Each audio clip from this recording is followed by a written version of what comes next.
you're going to make mistakes. There's no way around it. I don't think that diminish in any way who I am or the capabilities I have. I believe on the contrary, it's just a show. It's showing that you're trying new stuff. If I could go back in my lifetime and say, what's a big mistake? I wish I figured this out earlier. Ask questions, ask why. It takes a special leader to help you grow in a certain role. Doesn't matter how I speak, doesn't matter how I look. And it holds true as you think big and don't let anybody stop you. Now that's a success story. All right, thanks everybody for joining us on this episode of Success Stories. Today we're speaking with Henry Paz, VP of Business Development at Roser. Henry, thanks for coming on. Thank you for having me. Great. Well, where I like to always start out is kind of how'd you get started in the business in maybe this role or in your career, and kind of take me through a little bit of that timeline, that progression, how you landed at where you're currently at. Sure, of course. Really quick. It's a long story because I'm kind of old already, but I'm a civil engineer, first of all, and then I started working with construction-related activities for like 6 years, really young, in my early 20s. But always tend to be more aware or concerned about the business side of the craft instead of the technical. So when all my co-workers were, focusing on the concrete resistance and the steel, whatever, I was more focusing on, are we making money? Or is this profitable? Is this on time? Whatever. So then that led me to an MBA, who then after that, I never went back to construction. I started in the business development arena. And that was like maybe 28 years ago. Oh, wow. And I have been working, doing that, expansion of brands. Because of my background in construction, has been always in the building material industry.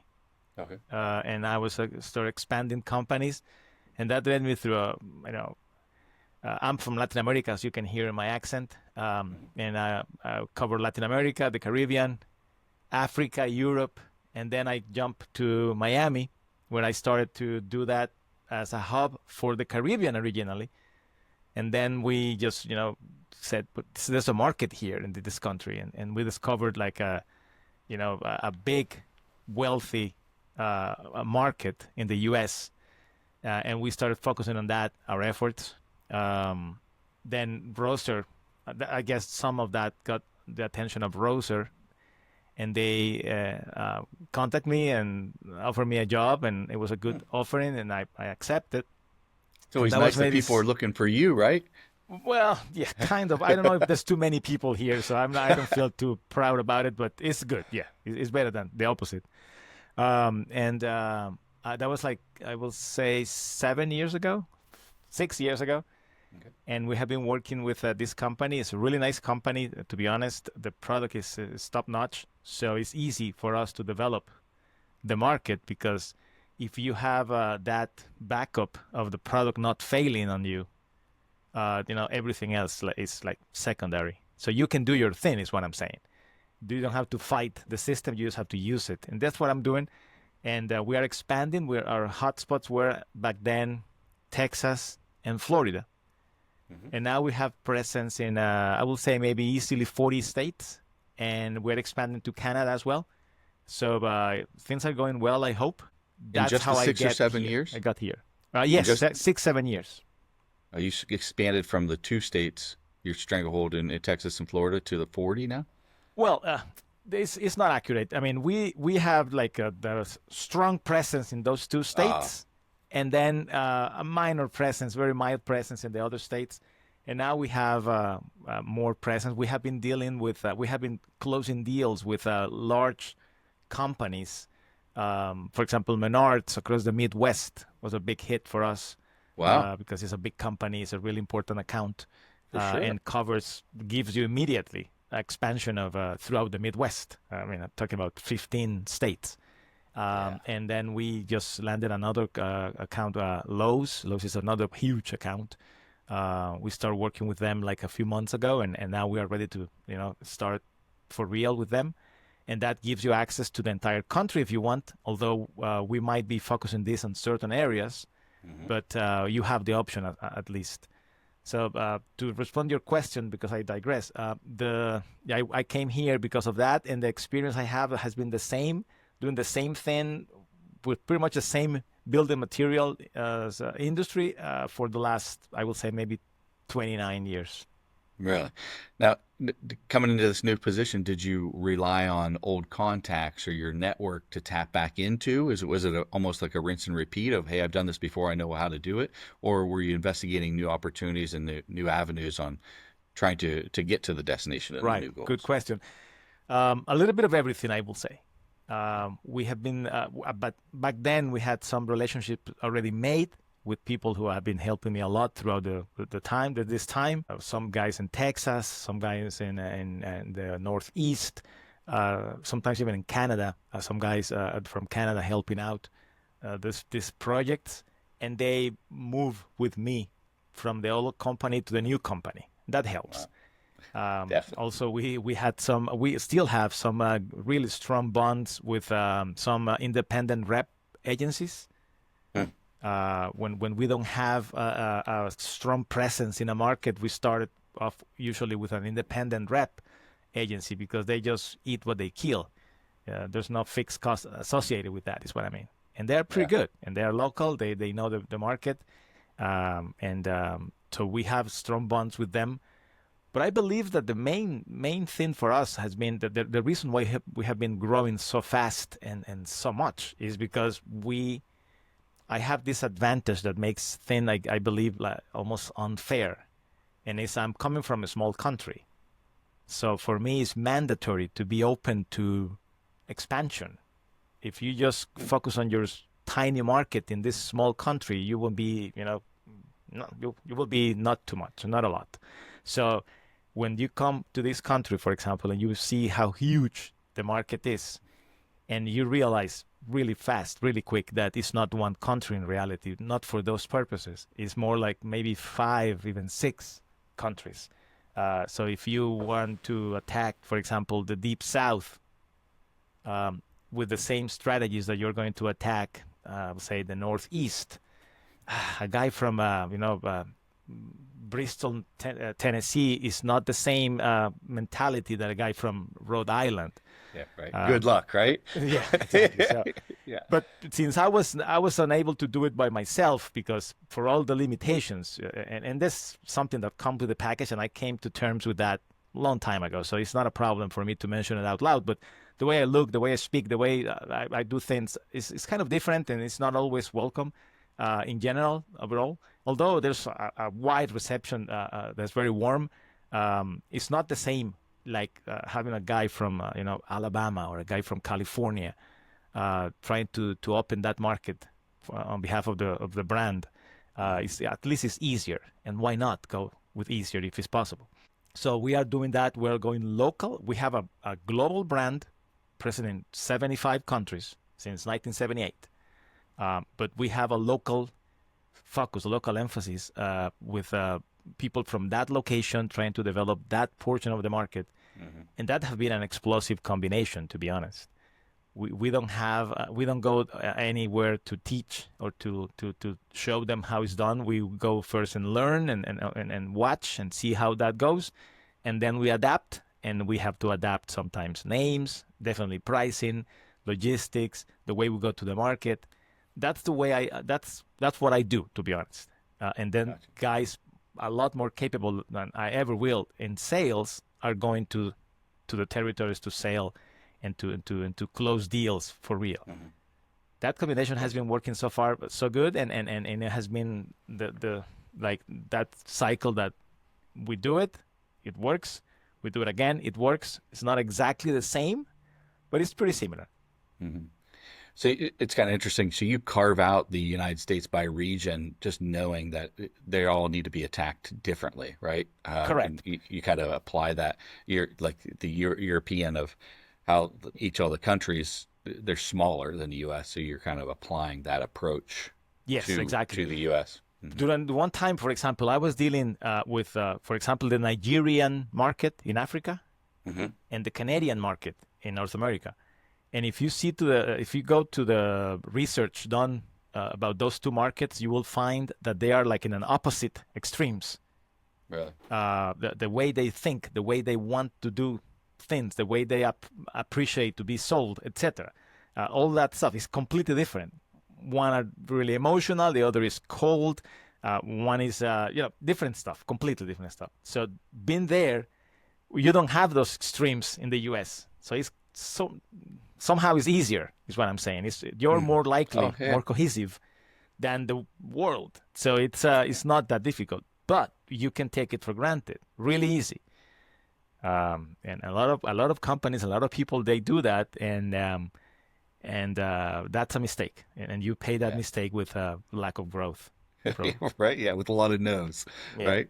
Yeah. Now, targeting those regions or those areas, do you go in with, do you front load your research of hey, this is how we attack this region or state or area or this DMA, or do you just say, hey, let's try it, let's feel the feedback and just kind of iterate on the fly? Well, that second option will be awesome, but it will be, I believe, it will get me fired. Probably. It would be awesome to test it and spend some resources in the field and then learn from the facts. But usually we don't do that. What we do is we research the region.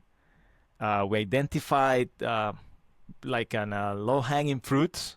Mm-hmm. It's always is. Like, for example, if we have already the presence with Menards, but to give you an example, wherever they are, it will be easier than if we go to a place where we don't have anybody. Just to give you an example, that's the beauty of these large big box retailers that we are dealing now with.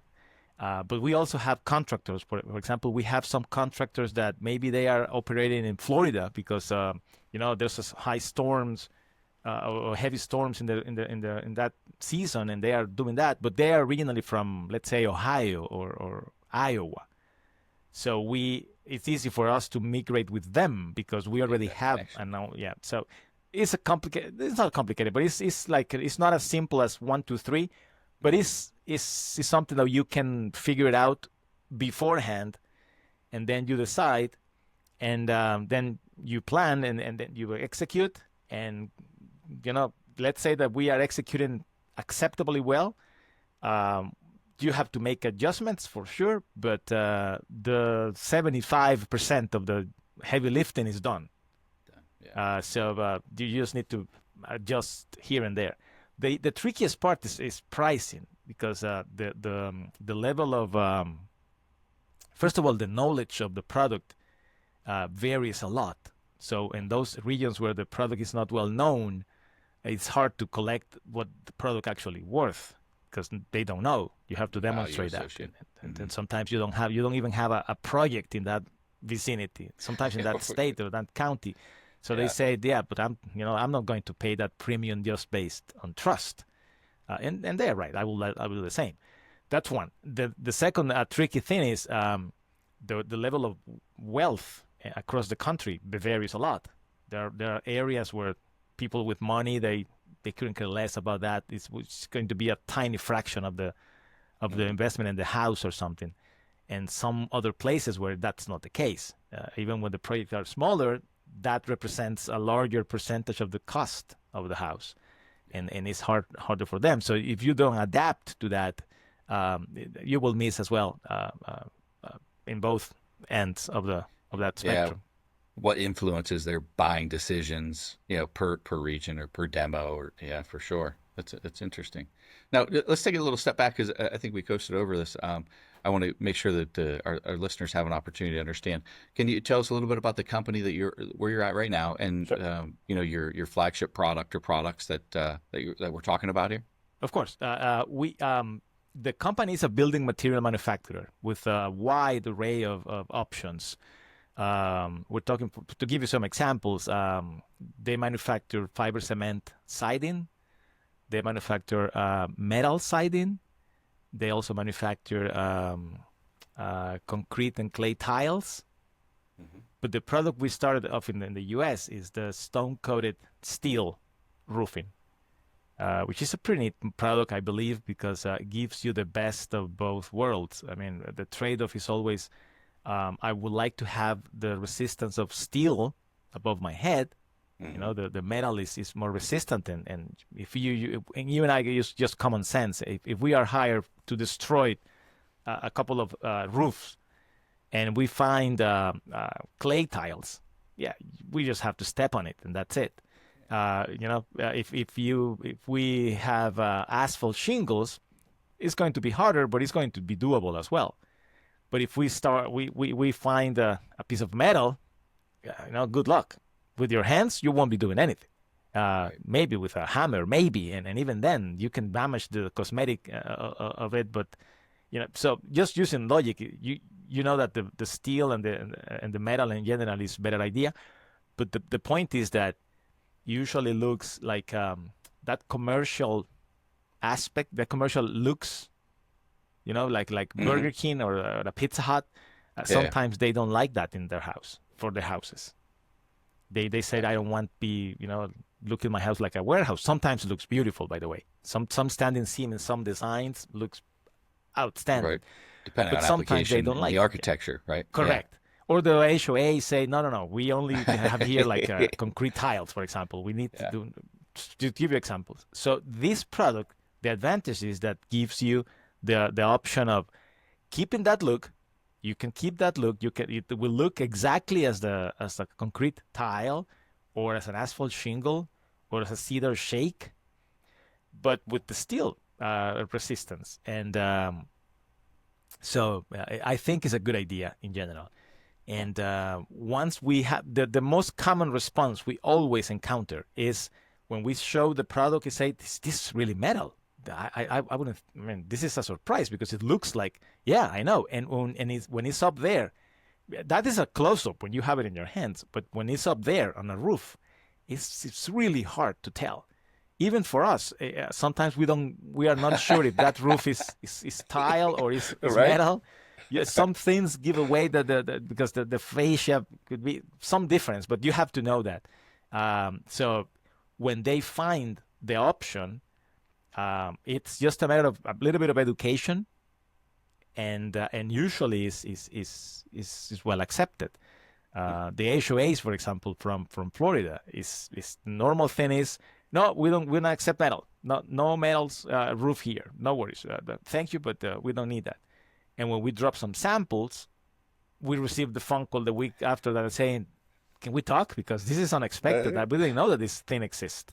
Yeah, change their tune a little bit. Yeah, exactly, and that's one of the trade-off usually the looks and the protection. So cedar shakes, for example, beautiful, but for example across California or the Northwest, with all the wildfires that have been happening, that is a no-go.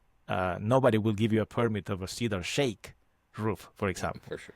With our product, you will have a Class A fire-resistant product, and it will look pretty similar to what you had before, and that goes a long way. That's But impressive. the other trade-off is price, because it tends to be, we have the bad reputation of being really expensive. But this company has been doing a really great job. Just to give you an example, this is the second time that I started selling the products in Menards. The first time was with the other company, the previous company.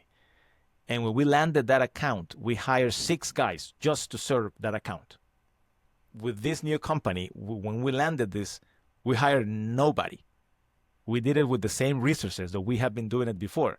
A little bit more work for everybody, but we're that serious trying to keep the overhead and the other expenses not related to the product and to the marketing stuff and the logistics stuff to the minimum, and that allows us to be really competitive. I will say people don't when people hear about the product and they say this is metal, so I can get the looks that I want and the protection that I wish for, and at the same time they hear the price and say this is really competitive. It's almost a no-brainer, almost.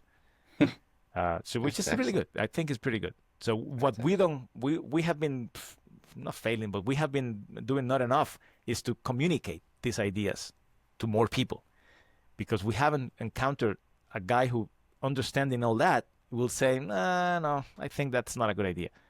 You might not like it, but you cannot think it's not a good idea because it is. Right. It might not be for you, but doesn't mean Correct. it's a bad idea. Yeah. Yeah. Yeah. And the application, I'm assuming obviously it's residential when you talk about the HOAs, but it's commercial application as well.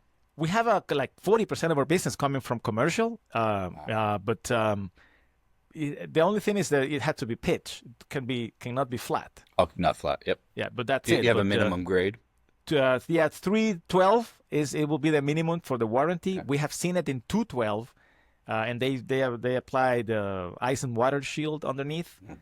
It works fine, but we cannot warranty that. The warranty will be void. But that's it. So 312 is the minimum, and it goes up to whatever you want. And since this metal is really malleable, if you go to our social media, for example, post, you will find some roofs that are really weird. And it's amazing how you can handle it, because you cannot bend a concrete tile, or you cannot bend but you can bend metal really easy and cut it and whatever you want.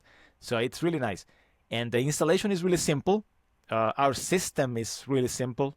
Most of the accessories are interchangeable between the different profiles, and that helps. We only have a basic set of colors because that keeps cost down as well.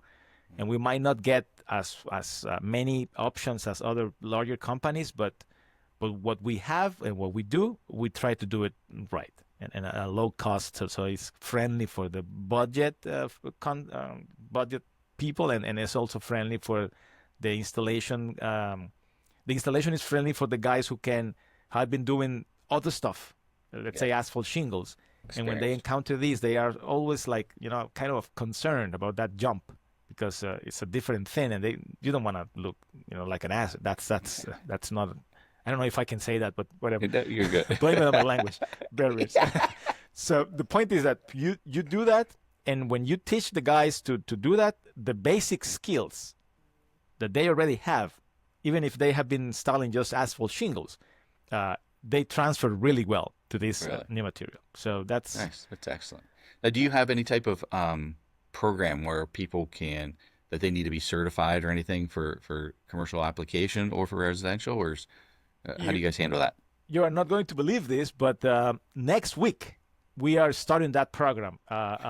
We have the modules and the training and everything ready finally. We're just finalizing the last details, and we start that program next week for contractors and installers, and also for homeowners, so they know how to take care of the roof after. Oh, for maintenance.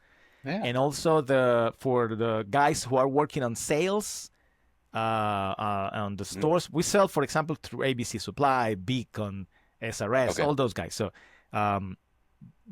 to those guys, they don't know exactly what we're talking about all the time, because they don't have to. I mean, they handle so many lines, and this is not a mainstream stuff. It's kind of specialty roof.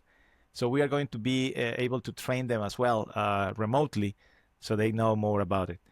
There's a whole stuff of exciting things coming. There's a referral program for HOAs and homeowners as well, where we are still debating what is going to be well received as an award for them, as a homeowner, for example. What do you like to have in exchange? Because we don't want to degrade this to just money. That doesn't make sense. But your house is your house, and if you get a referral, you can get something. Let's say, I don't know, I'm talking just ideas, but maybe a professional cleaning service for the roof when it's needed. I would take that if they offer that to my house, for example. Or if it's an HOA, they will have more needs, because that is something on an ongoing basis. Stuff like that. There's a lot of stuff happening right now, and we're really excited about the growth we are experiencing, and that is allowing us to fuel all these projects that before the scale of the business wasn't enough. It's excellent. That's excellent. And people are going to think that I set you up for that question, but I had no idea that you guys were rolling that out. So that's great. That's excellent. Yeah, exactly. I know it's a coincidence. I think one of the advantages we still have, and I don't know if it's an advantage, but might be, we can make that an advantage, is that if you notice, all our competitors were bought by large corporations, all of them. All the companies handling asphalt shingles or concrete tiles, they expanded to metal, because metal is becoming more important, more relevant as the weather gets more extreme and the wildfires and the hurricanes and the hails and the storms and everything. More people are looking into that, and the prices are getting more accessible as well. So the gap is being reduced, and that helps a lot because more mainstream companies who before this they wouldn't touch it because it's not worth it. It's just a tiny niche. Now they are looking for more and more of that. Those guys are expanding and buying our competitors, and that is, of course, comes with a wealth of resources and Right. power in the market, blah blah blah. Of course, but we are using the only thing that is left, I guess, that is the flexibility and the speed to react and to adapt and to develop a new thing. Between conception and implementation of a new project, we have maybe a month. Really? And the companies who have been working before, that's a year and a half if you're lucky. Yeah. Years of Barely, R&D some where you guys can, bureaucratic crap. yeah, yeah, and you guys can just run with an idea Yeah, and right now. go to market. Yeah, Correct. yeah, Or you adapt. know, you got to, yeah, yeah. It's David and Goliath, right? You got to use what you can, and you guys is what you guys have above the competition is your ability to be nimble and to be Exactly. lean, right? And Exactly. go to market faster. Yeah, And one other advantage I think we have is that we are more personal. We are more like one of the guys. When you talk to me or my team or the other guys, it's us. I mean, we are the company. We are just one step below the maximum authority of the company, and we talk to him like we talk to a friend. You don't have to go through that's what I don't like. Yeah, That layers thing and of layers and layers. the directors, VPs. Yeah. I don't like that stuff. I mean, sometimes it's a necessity, but if you can avoid that, man, avoid it by all means. So we're doing that, and the challenge will be to grow to the levels we want to grow without being sucked in by all that bureaucratic, crap. But Yeah, if for you sure. can do it, good. So that's another advantage. So the contractor, for example, who works with us, and we only have we have a whole bunch. We have like hundreds of contractors across the country. But those contractors are not a number. We know the guys. You know what I mean? We know Right, Brandon yeah. Phelps. We know Ian Wilson. That's friends, people who have been sharing with us a lot of stuff and making money together and blah, blah, blah. Yeah, that's what we have. Not all of them, of course, but there's a hard core that we have that we work with them, and they know that we are going to be going all the way to solve the problem when that occurs. If they run short, for example, of a couple of accessories, and they move the installation crew to a new location, and they're paying hotel and transportation, etc., and they need like 3 caps, and a company that size easily will tell you, 1 week, and suck it up. Yeah. What would you do? Yeah. We don't. We have been grabbing this 3 thin and driving ourselves. It's easier for us to handle that, is what I'm saying. So I think it's a more pleasant experience. I hope so, at least. And that's another advantage. Well, it's nice when you have a great product that has a product market fit and people understand the value of it. But then building your business and your scale model on relationships at the core, you can always, anything built on relationships and trust, you can always fall back on that, right? At the end of the day, you know where you're at as a brand, you know your positioning, and just as a professional. So it just speaks volumes to your kind of strategy and your scale and how you're going to market. Exactly. Excuse me. Yes, exactly that. That's important. Relationship is the most important thing. And if you have that part correct, the money will follow. If you go the other way around, not always the case. Yeah, might be a flash in the pan. You might hit it, but there's no long-term strategy there. Correct. Yeah. Yep. And you learned that because I've been doing that for 29 years. You have many mistakes along the way, and you learn that. So now you say, this is the really important stuff. And even if you have to lose money here or make less, but to help the guy to do that is worth it in the long run. It'll come back to you, right? Yeah, for sure. Mm-hmm. So in your guys' industry, what do you see is coming down the line, in the future? Are you seeing any new trends, anything that, is on the horizon for you guys or in the market or in the industry as a whole that you guys are kind of, getting ready for or trying to plan ahead for? Sure. Obviously, all I'm going to say is I'm biased because I'm just, focused on this tiny aspect. You should be. Yeah. But what I'm seeing is the metal is becoming mainstream. We saw that trend like 3-4 years ago, and we started seeing that. And back then it was tough to do this. Just to give you an example, we have been installing this since 1978, and as far as I know, we have received 8 claims, quality claims, because nothing is perfect. And not Wow. whatever if somebody's telling you we don't have a single claim, is pulling your leg. It's not saying the exact thing. So we have received 8, and those 8, for us, this is a case of study, each one of them, because what's happening? Right. We have a location in Florida that we install in that neighborhood. I mean, not us, but our contractors, like 40, 42, 43 houses. And one failed. And we said, what the hell is happening here? What happened with that one? Among all that, something is off here. And we dig deeper into that. So that situation is allowing us to build up a reputation really quick, really quick, because otherwise that would be freaking out everybody. If you get, half of the projects you install, you get a claim, who will install that in his right mind? But the contractors working with us, that one claim is working exactly in the opposite way. Everybody's saying we installed 45, and we have one claim. So this cannot be a systemic failure. It has to be something. Storage, maybe handling, something happened. So that allows to go it's easier. The next step is what I'm saying. After a success like that, is easier the next step. Yeah. After this meeting, I have another important phone call with a community that we install. I'm talking about large projects, like 5,000 squares of our product, substituting cedar shakes. They love it a lot. It was tough. I remember those days. We traveled to that location several times, talked to the guys. And when everything was like set, a guy raising their hands in the HOA meeting, come on.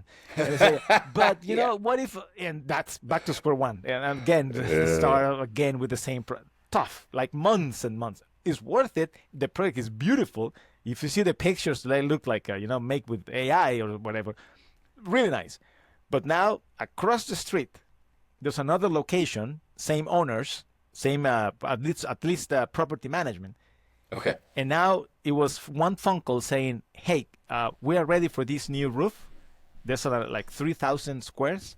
Are you ready? I mean, can you help us? And I can. Okay, let's do it. They sent out the paperwork, and we are going to sign today that project. Nothing.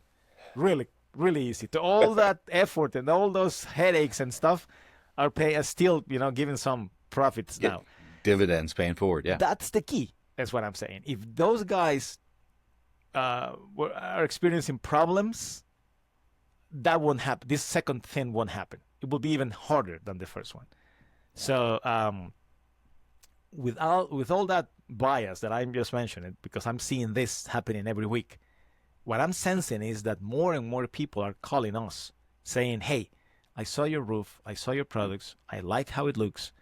My neighbor said it's not crazy expensive, that it's really affordable actually, and it's metal. Can you send somebody to talk to me? And that pull versus the push that we have been doing for years and years is a new thing. We didn't experience that 5 years ago.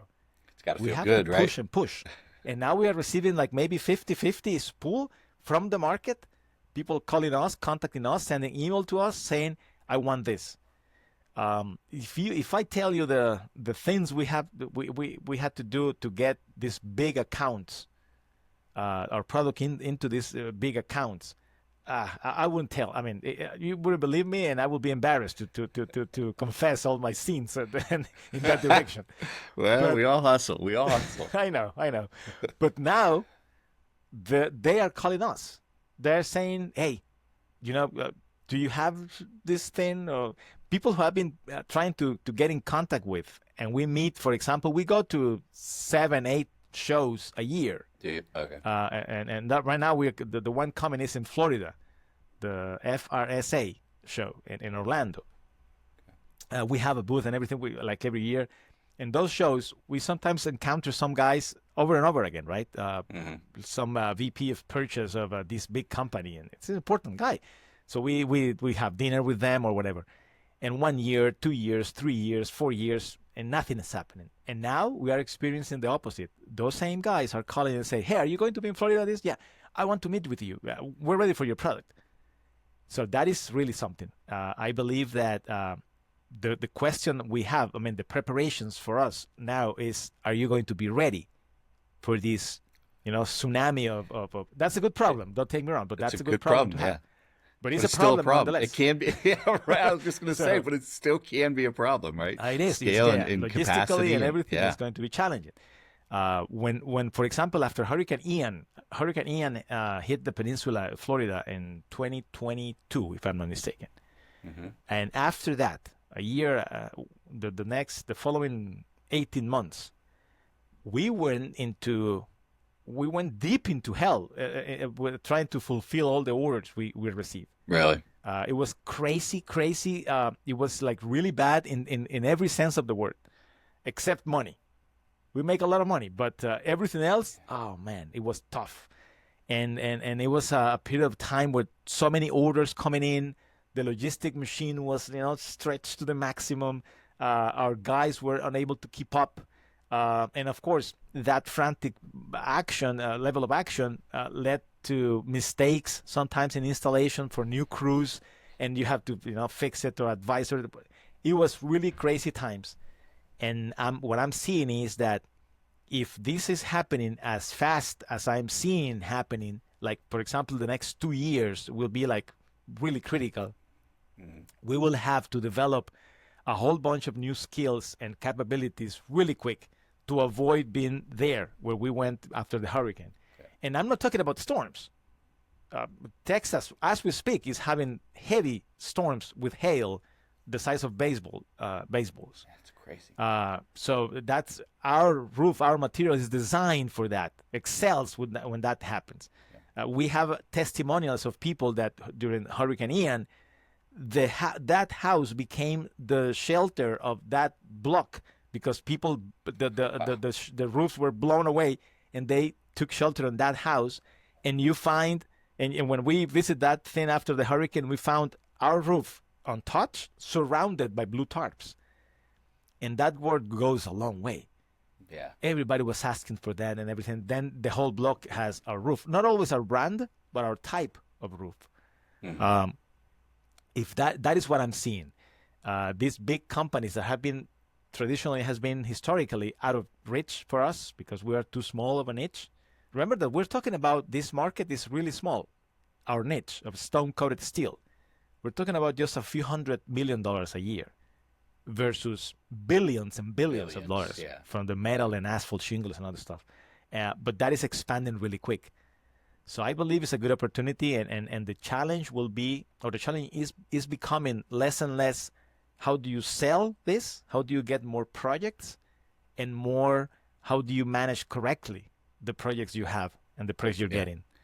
It's great you bring up, talking about, I always talk about to our clients, it's great to have other people sell your product for you or your service for you, right? It's the best way to get for scale. Absolutely. But with that becomes, now you've created an issue or a potential issue by educating properly the people that are selling it for you. Yeah. Because you don't want them to misrepresent your product or manage the expectations brand incorrectly. Yeah, exactly. So, and that kind of circles back to what you're going live with next week, right? With the educational course. Yeah. That is exactly why we're doing that. The why behind that action is that we had this, a couple of information out on our website, whatever, but nothing like that. And the referral program is the same. And the loyalty program, we also launched a loyalty program for the contractors.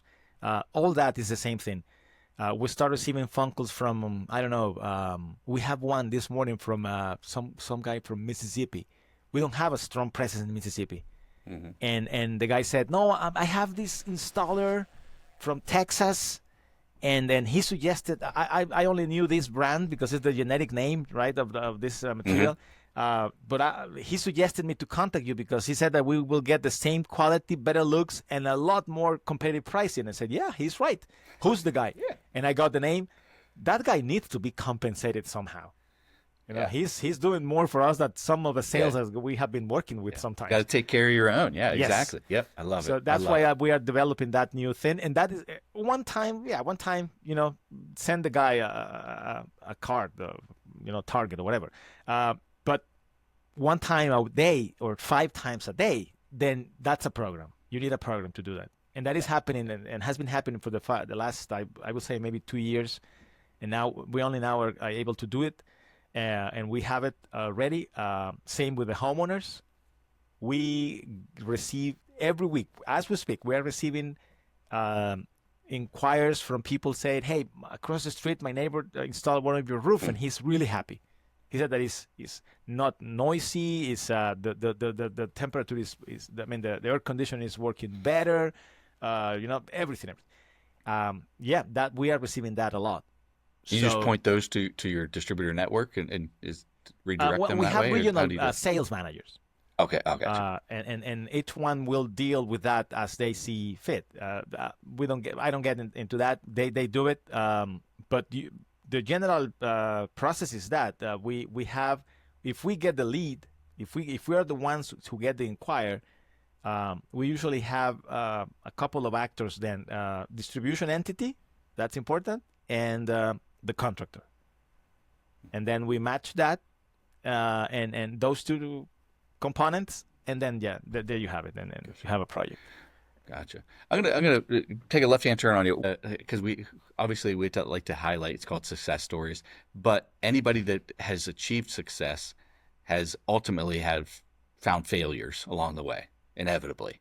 Is there one that points out to you of like, hey, man, I kind of did this, maybe not even in your current role, but of how you got to where you're at, of like, man, I thought I was going to crush this, and it just did not work out. But like you talked about, you have to get better from it, right? And you talked about, Florida after Hurricane Ian, you guys might have had some issues, but I'm assuming, and I would bet that you came out better on the other end, and now you're better, well suited for this scale, right? Right. So we figured out during the event. It's not something that happened afterwards. Not even afterwards. Thank God. Right?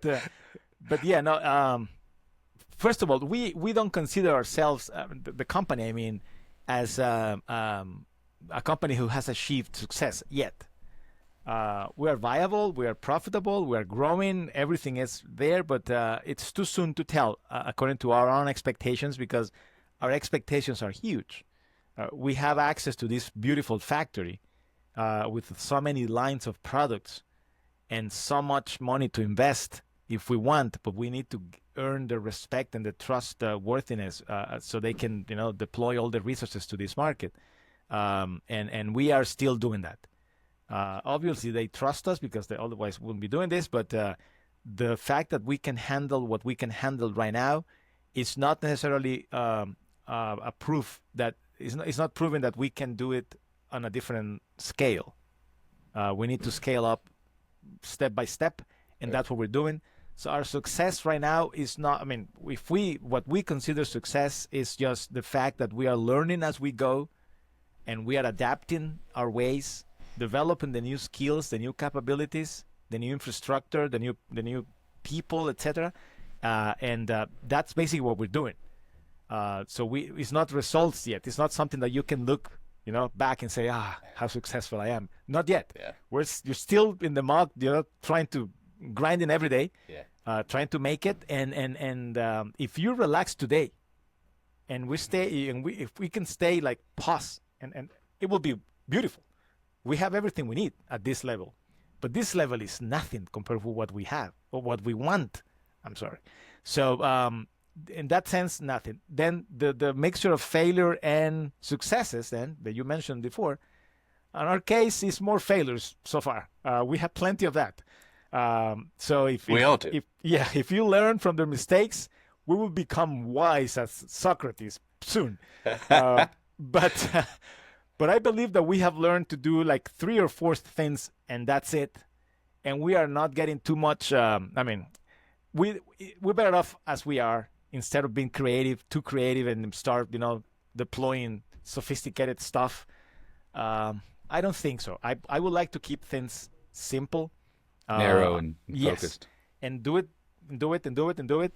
And then when we get to a level when expansion slot is open, and they say, yeah, you can also expand to this other material, then you feel like a new startup, and you keep this going the way it's going. You already figured out that one. People there will focus on that one, and then my plan is to go to the next startup then and start something new with that other, whatever that may be, line of products or whatever, or territory, and then start off with that, learning and stuff. And I'm sure some things will be transferable, but some things are not, and you need to develop that stuff. And my goal is to keep that separated from this, so these are not going to be affected, because already if you achieved finally some stability and some smooth going, I don't want to mess with that. Not all the guys are this entrepreneurial. I think most people want to be like relaxed and sane people, by the way. It's not that I don't appreciate that, but I'm not that one, and so that's a problem. So I know that it's going to be a mess again, but I would like to isolate that mess in that area from this peaceful area of this of the company. That's the goal, at least. We'll see how that goes. Excellent. So, any parting wise words that you have for any of our listeners, or somebody in a career? I mean, you're well experienced. You've seen a lot. You've experienced quite a bit, ups, downs, I'm sure. What are some nuggets or words of wisdom that you can leave I don't know if it's wisdom or if it's generally the application of this, how general it is. I don't know, but I can share with you what I think. The way I approach life in general, and basically it's like 2 or 3 rules, not rules, but things that I believe to be true. One of them is that the mistakes is guaranteed. You're going to make mistakes. There's no way around it. I'm coming from a country different from this country, but one of the sports I ever played is baseball. I like it. One of the memories I have is watching baseball games with my dad when I was a teenager, or even before that. And he passed away several years ago, but I remember that. And so if you think about baseball, a guy is hitting the ball 4 times out of 10, and he can win that year, batting average championship. 400 is really awesome, right? But he's still missing 6 times. That's it. That's okay. Yep. So that I think I learned by heart, and I that's what I think. I'm not too concerned about the mistakes. I don't think that diminish in any way who I am or the capabilities I have. I believe on the contrary, it's just a show. It's showing that you are doing something, that you're trying something, that you're not stagnation in everything. You're trying new stuff. Some of them will work, most of them won't, and that's okay. So if you reconcile with the mistake part of the business world, I think you're all set, because that's the biggest fear. What people will say. Yeah, right. You do your thing. So that's one thing that I apply every day with my guys as well. My team, I said, man, when you are going to mess up, for sure. Let's remove that from the table. We know that. We are not expecting anything different. So that's one thing. The other thing is that you can see me. I mean, if I will base my life on my looks or my intelligence or whatever, I will be like, in a different place. So one thing that you have under control completely is the amount of work you put into this, right? That's something that you can control. Doesn't matter who you are or whatever. In my case, even less. Doesn't matter how I speak. Doesn't matter how I look. Doesn't matter what my background is so different. Doesn't matter. What matters is that if I have to contact these guys, for example, and I make, 500 contacts a week, is better than if I make 50. Just to give you an example. Comes down to effort, right?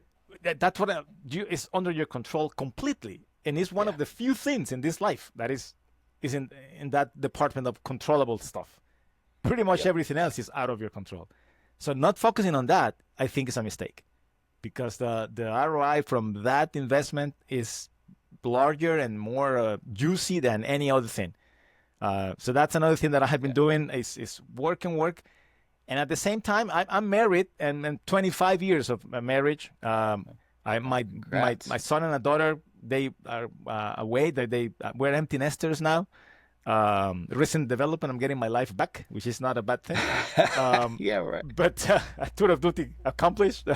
I understand. Now I have give to the society two capable young guy, one guy, men and women and woman. So I think in that area. So what I'm saying is work hard. I believe that's important. As hard as you can with with the highest degree of concentration that you can muster. I mean, it's just do that. But at the same time, when you're not working, forget about that and dedicate to your family the time you have for them with the same amount of focusing and exclusivity is what I'm saying. I don't think the problem is working too much. I believe the problem will be to these divided attentions. You're working and with your family, or your family and with working. I don't like that, at least. I don't know if it's good or bad, and I haven't tried the other way. But my way is I'm working, and that's it. I don't want to know anything about it except an accident. Other than that, I'm working. But I'm with my family, and that's it. Yeah. So it's easier for us, for your brain, I guess, to handle that. Boundaries. Boundaries, right? Everybody's, the work-life balance is hot right now, that topic. But, I think as entrepreneurs or somebody like with your type of mindset where you're grinding, it's hard to turn that off. So you're allowing that to interrupt your time when you should be focused with family, and they deserve your uninterrupted attention. Exactly. Right? Yeah. Because if you enjoy what you're doing, it's even harder to unplug because you like it a lot. So it's really nice. But you have to do it. Otherwise, you will pay that with some other currencies other than money, and those are more expensive and more harder to get. Time with your children. I remember like it was yesterday when my son was born. That day, and it was 25 years ago. Yeah. He's gone. It goes He's fast. his own life and everything. And I said, what the hell happened here? I mean, what? Yeah. But you don't get it back. Yeah, exactly. So if you miss that, you missed it, and that's it. And that you get. Some guys can start doing crazy stuff like having another kid at 78 years old or something like that. It's not the same, unfortunately. Yeah, I mean, you do you. But for me, that won't work. I had 2 kids. That's it. I have 1 wife. That's it. All I need. I'm enjoying every minute of it. I'm trying to do that as good as I can. And when I'm with them, I'm with them. And when I'm working. That's another thing I live by. Work as hard as you can, but just during the time you allocate for working. Love it, Henry. I'm going to close on that one because I don't think we can get any better than that for our listeners to learn. Please lower your bar because I don't have too much to share. No, that's great. That's great, Henry. I really appreciate you coming on and kind of spreading your wealth of knowledge, everything from global sales and going to market strategy to just the tidbits you just talked about work ethic and making mistakes and failing forward. That's it. I love it. Thank you so much for being on. I really appreciate it. Thank you for your time and for your invitation.